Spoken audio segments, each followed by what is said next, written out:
The message reached Earth at midday, when most people were busy with normal life. It came through a secure channel, used only for emergencies. The Varen League, a group of alien worlds far from Earth, sent a desperate call for help. Their borders were collapsing. Their armies were tired. Their civilians were scared.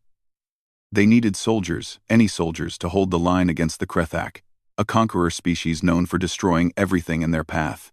Most planets in the League sent thousands of troops, some sent millions. Earth, however, responded differently. The Earth Council studied the message for a long time. They discussed the risks, the distance, the political danger, and the responsibility. When the meeting ended, they said one sentence that changed the entire future of the galaxy. Do not send soldiers. Send the executioners. Only a few people on Earth even knew this unit existed. In normal records, they did not appear. There were no public files, no pictures, no interviews. They were not famous. They were not loud. They were created for one purpose: end wars quickly, cleanly, and with the least suffering possible. And they were 7. Only 7.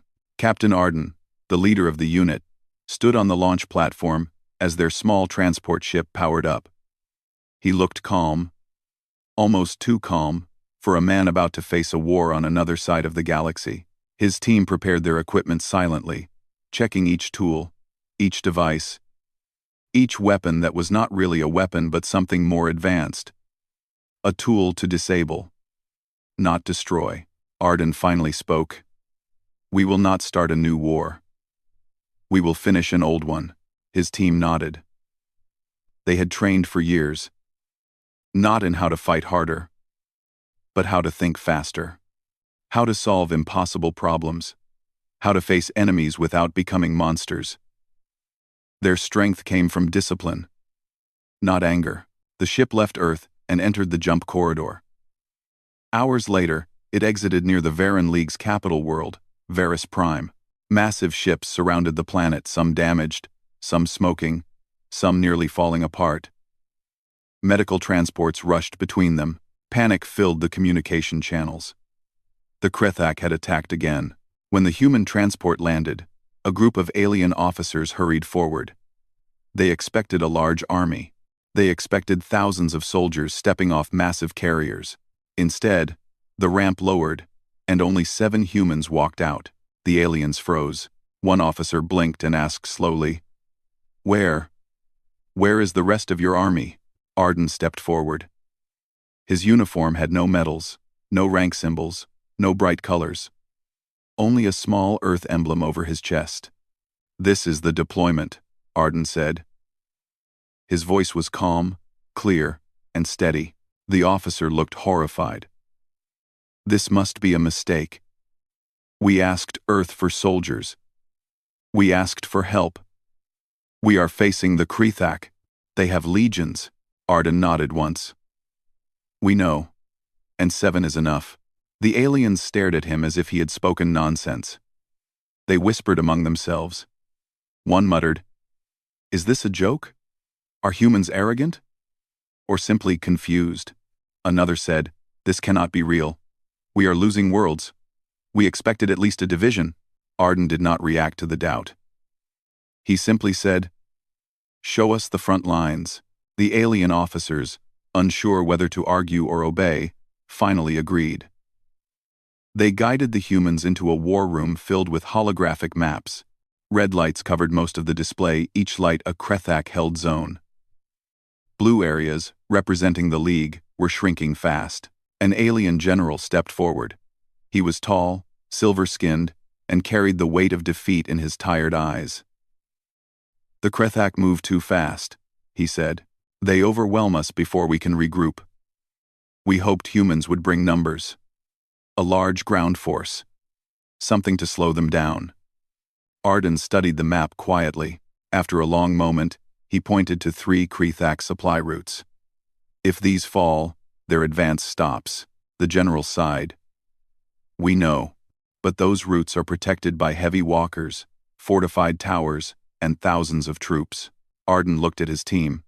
"We'll handle it." The general blinked. 7 of you? Handle. What, exactly? Arden tapped the roots again. Everything. The aliens exchanged uneasy glances. They did not understand humans at all, not yet.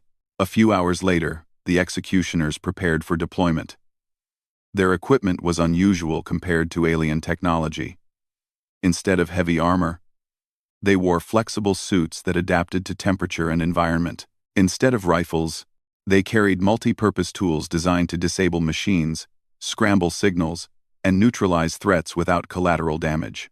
The aliens watching them were confused. "Why do they not carry heavy weapons?" one whispered. Another replied, "Humans always bring strange ideas. Maybe this is part of their culture." Captain Arden checked his team one last time. "Remember," he said, "no unnecessary damage. Protect civilians. Move fast. Think faster." They nodded. It was their code. They never broke it. Their transport ship flew low over the battlefield. Smoke covered entire cities. Civilians were being evacuated. League soldiers were losing ground, step by step. The Krethak were pushing through ruins with machines that shook the ground. From the air, it looked hopeless. Arden gave the order. Drop. 7 humans jumped from the ship without fear. They landed in different parts of the battlefield, moving like shadows. They communicated through silent signals. Not words. The first Krethak patrol encountered Arden in the ruins of an old marketplace. They pointed their weapons at him, expecting fear. Arden simply raised his hand. A pulse of blue light flashed from his glove. Instantly, their weapons powered down. Their armor froze. Their communication devices went silent. They were not harmed, just completely disabled. The Krethak stared in shock as Arden walked past them without a single aggressive move. At the same time, another human named Hale infiltrated a Krethak walker. He slid under it, attached a small device, and walked away. The massive machine powered down with a slow mechanical sigh. Its pilot tried desperately to restart it but failed. Every system went dark. Hale smiled softly. "That's one." Meanwhile, Lyra, the tech specialist, climbed onto a tower that controlled long-range enemy scans. She inserted a small tool into the control panel. The tower's systems began rewriting themselves, erasing Krethak command codes and replacing them with neutral ones. She sent Arden a signal. "Route 1 is blind." The aliens watching from far away could not believe what they saw. One by one, Krethak defenses collapsed, not with explosions, not with destruction, but with quiet efficiency. The executioners moved like a single mind. Every action, every step, every signal was perfect. Earth had not sent soldiers. Earth had sent problems the enemy did not know how to fight. By the time night fell, the Krethak advance slowed for the first time in months. Their machines failed. Their patrols vanished. Their communication broke. Their supply routes shut down, and yet, almost no one was harmed. The Varen League officers stared at the battlefield reports in disbelief. "Who are these humans?" one whispered. "They fight without hatred, without chaos. But they move like storms." The general finally understood something. Earth had not disrespected them by sending only 7. Earth had trusted them enough to send the best. That night, while the galaxy held its breath, Captain Arden stood on a ruined balcony overlooking the quiet battlefield. His team regrouped behind him, tired but focused. Arden spoke softly, but his voice carried meaning. "This is only the beginning. Tomorrow, we end their advance. After that, we end the war." The stars above seemed to listen. For the first time in a long time, hope returned to the Varen League. Because Earth had answered the call. And Earth did not send soldiers. Earth sent executioners. The next morning arrived quietly, almost peacefully, as if the galaxy itself paused to see what humans would do next. The Krethak had not attacked during the night. Their forces, usually loud and aggressive, were strangely still. Their machines did not move. Their patrols were missing. Their communication channels were nearly silent. No one in the Varen League understood why. But Captain Arden and his team knew the reason. Everything the executioners had done yesterday was only step 1. Today, They would break the Krethak advance completely. At sunrise, the Varen League War Council gathered again. This time, they did not speak with frustration or panic. They waited with nervous curiosity. When Arden and his team entered the room, the council stood not out of custom, but out of respect. The general asked, "Captain Arden, what did you do?" "Our scouts report that the enemy machines are powered down. Their squads are confused. Their fleet has not moved." Arden replied simply, "We removed their coordination." The general blinked. "With 7 people?" Arden nodded. "The Krethak rely on heavy machines and linked systems. When we broke the link, they lost control. They have strength, but without organization they cannot push forward." The council exchanged amazed looks. One officer whispered, "Humans understand war differently." Arden continued, "We will now move to step 2. Today we stop their advance permanently. After that, we force them to consider peace." The general frowned. "Peace? Krethak do not make peace." Arden looked at him with steady eyes. "They will today." The room fell silent. The aliens did not understand, but they saw confidence in Arden's face, quiet, controlled, and calm. It was the kind of confidence only someone who knew exactly what would happen could carry. The general finally spoke. "What do you need from us?" Arden's answer was short. "Observation. Nothing more." The aliens looked at each other. One officer said softly, "They are not soldiers. They are something else." The executioners left the council room and regrouped near their transport ship. Arden gave orders quickly and clearly. "Hale, take the eastern route. Cut their backup generators. Lyra, disable their armor suits. Cade, work on their fleet's signal core. Mira and Juno, secure civilians. Ori, handle long-range interference. I'll move to the command outpost." Each team member nodded. No one asked questions. No one hesitated. They worked like a single mind with 7 bodies. The ship flew low across the battlefield once again. But today's battlefield looked different. No thunder of machines. No explosions. No Krethak shouting orders. Everything felt unsettled, unprepared, almost waiting. The moment the ship reached the target zone, Arden said, "Go." The executioners jumped out again, landing in scattered positions with perfect timing. Hale, eastern route. Hale landed near a field of tall alien grass. Hidden inside the field were the Krethak's emergency power stations, massive generators designed to keep their machines running even if the main grid failed. If these generators stayed active, the Krethak could recover. Hale approached the closest generator, moving silently. The machine was huge, glowing with red lines. 2 Krethak guards stood nearby, checking the controls and arguing about the sudden failures. Hale listened to them for a moment. They seemed confused, frustrated, but not aggressive. He stepped out from behind a pillar and spoke gently. "Leave the area. It will not be safe for you in a few minutes." The guards spun around, shocked. They reached for their weapons, but Hale shook his head. "I am not here to fight," he said. "Go. Now." The Krethak hesitated. Something about his calm voice made them unsure.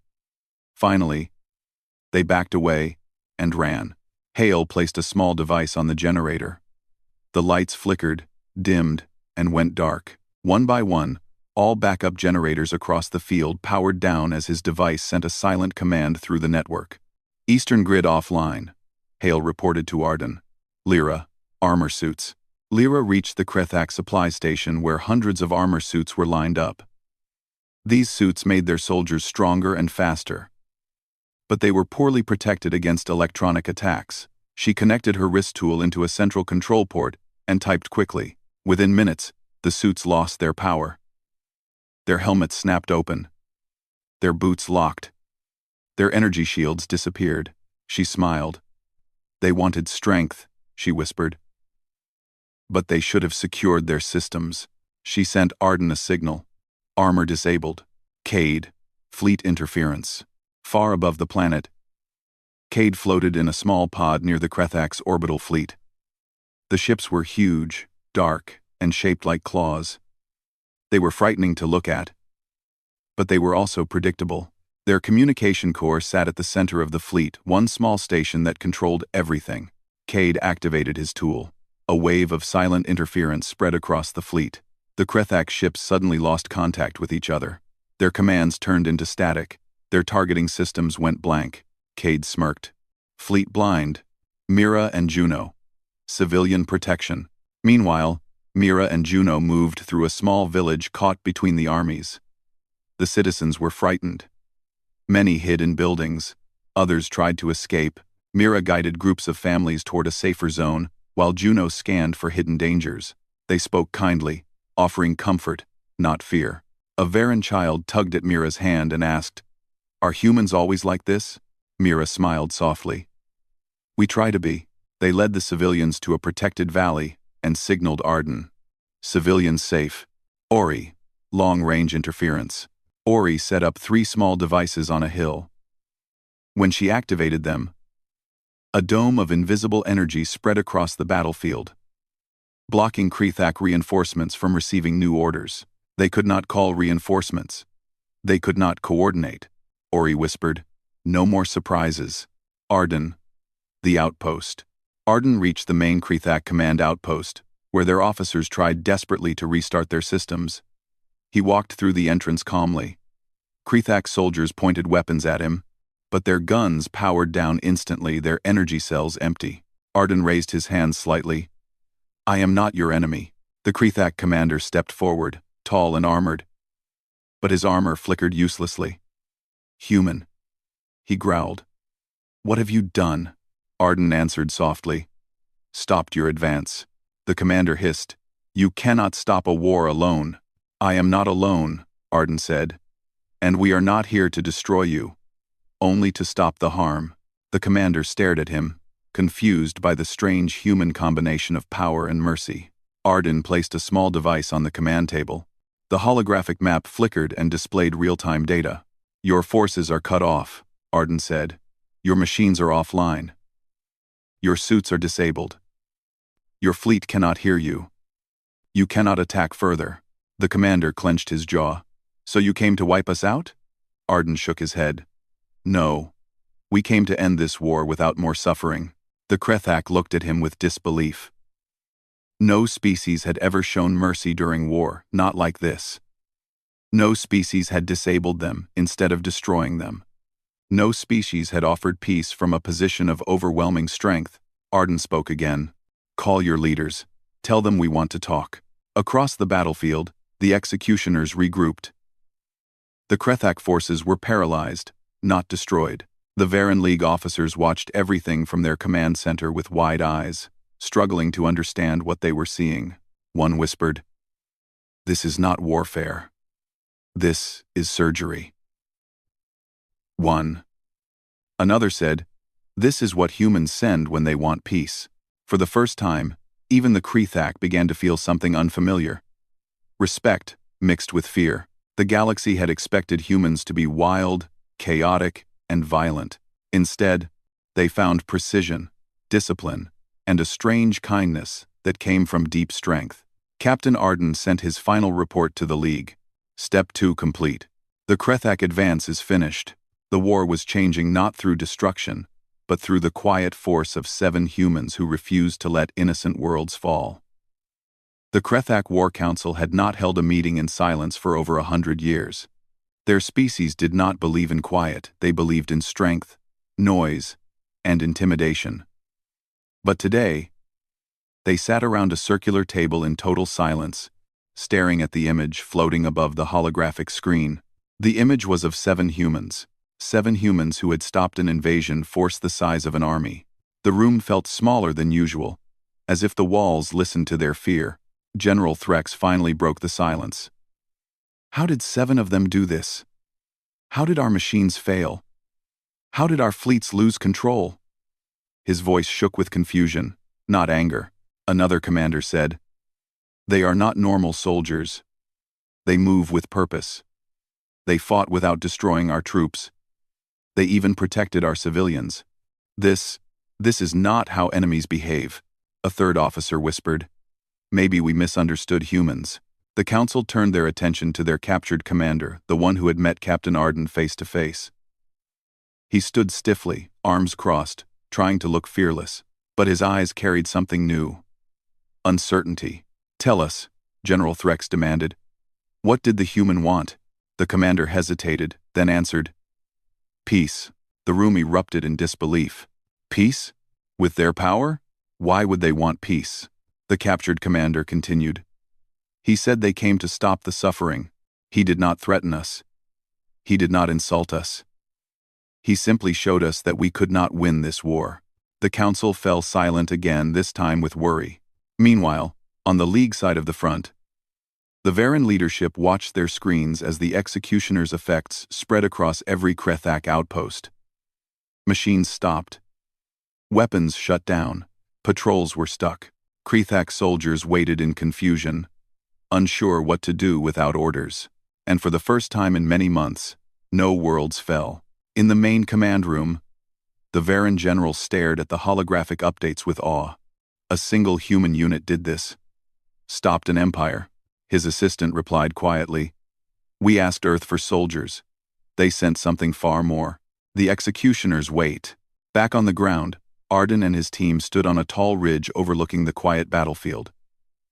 The sun rose slowly, turning the sky pink and gold. The Krethak strongholds below no longer fired weapons. Their vehicles sat dead in the dirt. The entire front had turned still as if frozen. Juno folded her arms. "This feels strange. It's too quiet." Mira nodded. "They're regrouping, trying to understand us." Ori checked her scanner. "Their signals are weak. They're confused. Not planning an attack." Cade sat on a stone, tapping on a small holographic console. "Their fleet is almost blind. They can't coordinate anything," Lyra added. "And their ground troops cannot start their machines until we allow it." Arden listened, then finally spoke. "Good. That means tomorrow we open negotiations." Hale raised an eyebrow. "You think they'll talk?" "They will," Arden said. His voice was confident but gentle. "They expected a war of strength. Instead, they got a war of precision and mercy. That frightens them more than anything else." Mira asked softly, "If they refuse peace?" Arden looked at the silent battlefield again. "Then we show them why refusing is not wise. But we will not harm them unless we must. That is our rule." The team nodded. They trusted him. Arden was calm, patient, and confident, qualities more dangerous than brute force. A message across the sky. Later that day, a large hologram appeared above the Krethak command fortress. Arden's voice carried through every speaker, every communication screen, every device the Krethak possessed. His tone was steady, controlled, and strangely respectful. "This is Captain Arden of Earth. We request a meeting with your leaders.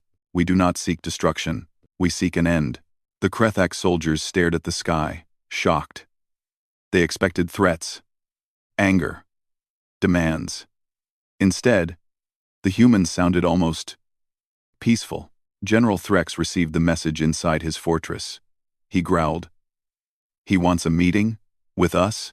After disabling our entire front?" The captured commander stepped forward. "General, he will come with no army. Only his team. He trusts his strength but does not use it to hurt us. We must understand why." 17. Threx paced back and forth. The idea of negotiating with a species that had just outsmarted them in every possible way felt humiliating. But refusing might be worse. Finally, Threx ordered, "Send the coordinates. We will meet them." The meeting place.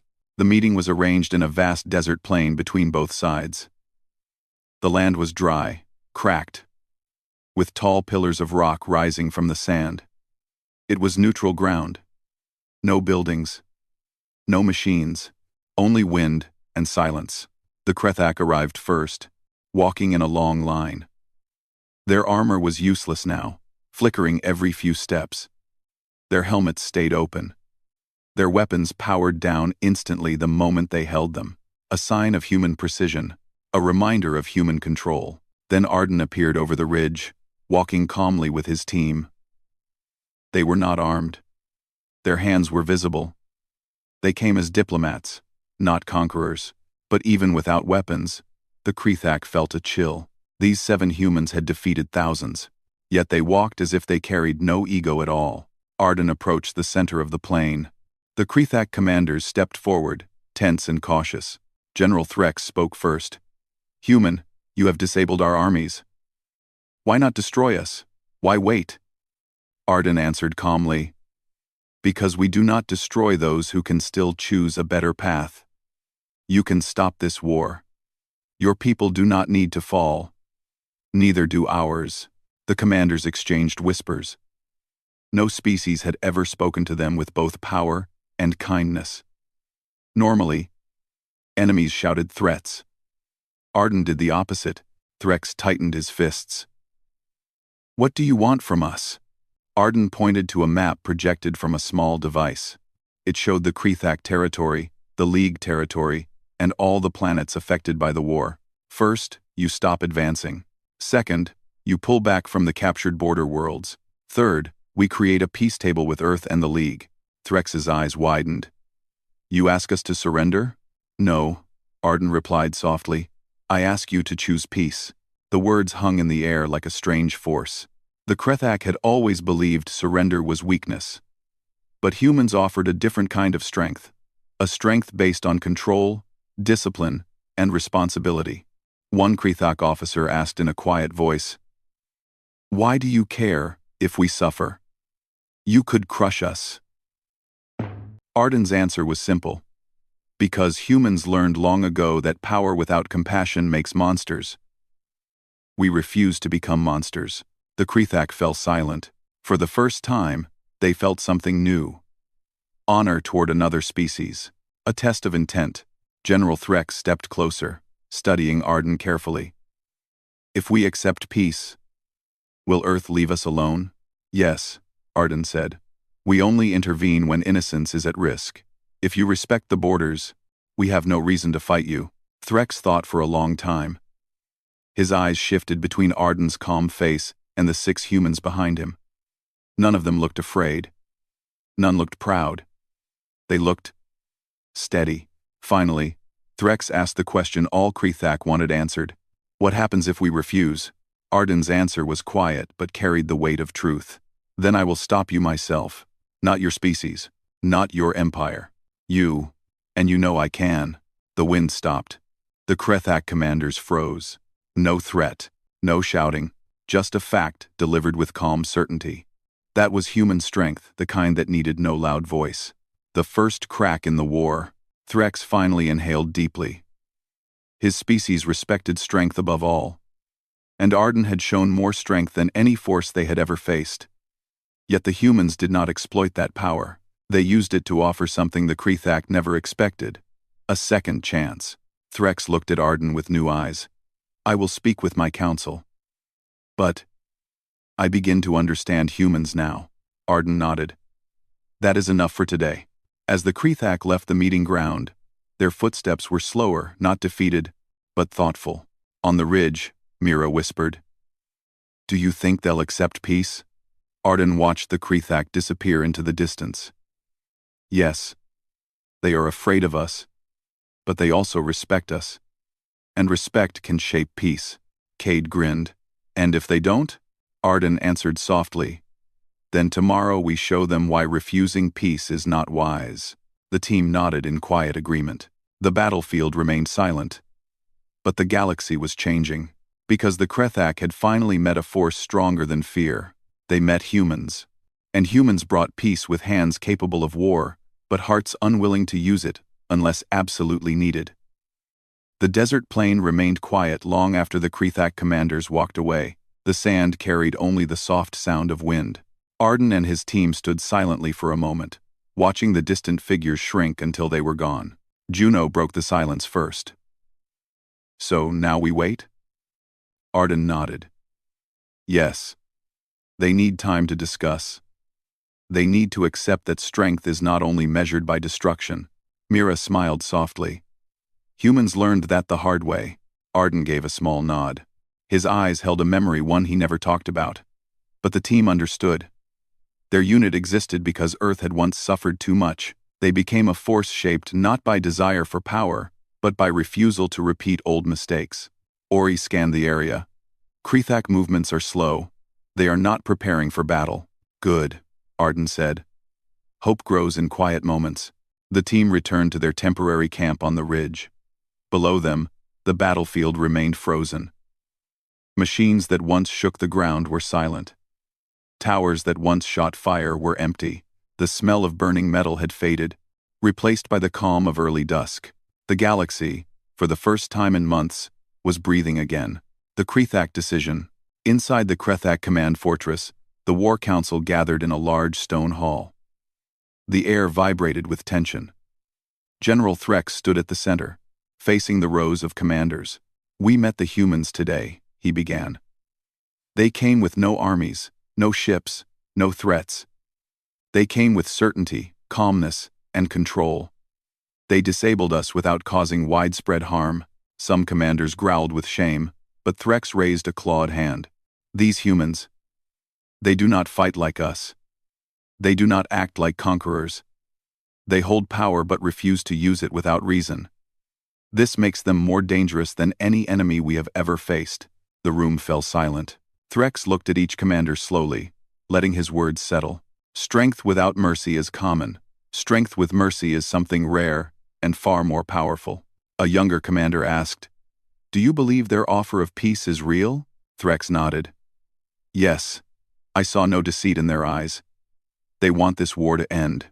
They want to protect innocent lives, ours included." Another commander hissed, "But surrender will shame us." Threx stepped closer, voice firm.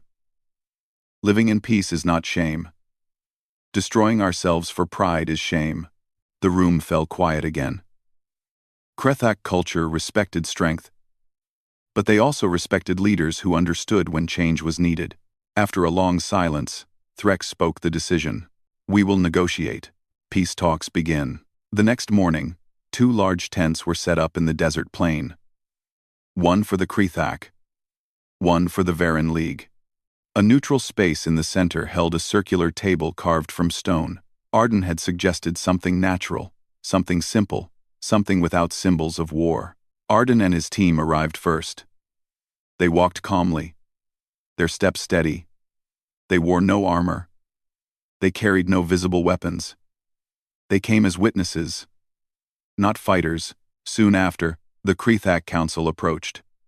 Their armor flickered with weak power. Their boots scraped the sand.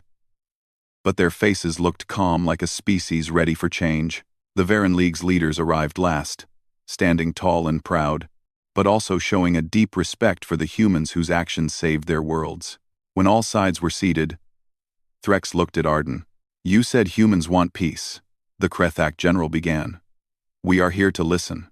Arden nodded. "Thank you. This is a beginning." A Varen leader asked, "Captain Arden, will Earth join these negotiations officially?" Arden replied gently, "We came only to stop the suffering. The future belongs to you, the League, and the Krethak. Earth will support whatever peaceful agreement you create. But we will not control it." Threx seemed surprised. "You defeated us, yet you do not want power?" Arden answered, "Power is heavy, peace is lighter." Those simple words carried through the tent like a breeze, breaking years of conflict. Hours passed. The discussions were careful, patient, and sometimes tense. Old wounds had to be acknowledged. Fears had to be spoken openly, but each time the conversation grew heated, Arden spoke calmly. "Peace is not weakness, peace is strength used wisely." When accusations arose, he gently reminded, "What happened before cannot be changed. What happens next can." When both sides doubted one another, he said, "Trust grows slowly, but even a seed becomes a forest." Even the Krethak listened to him with respect. Finally, after many long discussions, a draft agreement began to take shape. The Krethak would pull back from all captured border worlds. The League would return all Krethak civilians taken during the war. Both sides would establish a neutral communication channel. Earth would act as a guardian observer, not a ruler. A shared peace zone would be created between their borders. Varen leaders exchanged hopeful glances. The Krethak nodded slowly. The agreement was not perfect, but it was fair, and more importantly, it could save millions of lives. Arden looked at both sides. You have done something great today. You both chose the future over fear. Threx lowered his head respectfully. Human, you have our respect. Lowered, Arden bowed slightly. Respect is the first step of peace. A new understanding. The meeting ended just before sunset. The sky turned orange and gold, painting the desert with soft light. As the leaders left, Mira whispered to Arden, "You did it. You really did it." Arden smiled faintly. "No. They did it. We only showed them another path." Cade laughed. "Still, you scared them into wisdom." Arden shook his head. "Not fear. Clarity." The team began packing their equipment, preparing to return to their ship. But before they could leave, General Threx approached them alone. His posture showed no hostility, only curiosity. "Captain Arden," he said, "one question remains." Arden nodded. "Ask. Why did Earth create warriors like you? Warriors who refuse to be cruel even when victory is certain." "Why?" Arden looked at the horizon, then answered softly. "Because long ago, humans learned that winning without honor is just another kind of loss." Threx considered this, then murmured, "Your strength is not in your weapons." "No," Arden said, "it is in our choices." Threx bowed deeply, a gesture never performed lightly in Krethak culture. Then he left, without another word. Departure. The executioners walked toward their ship as stars appeared in the sky.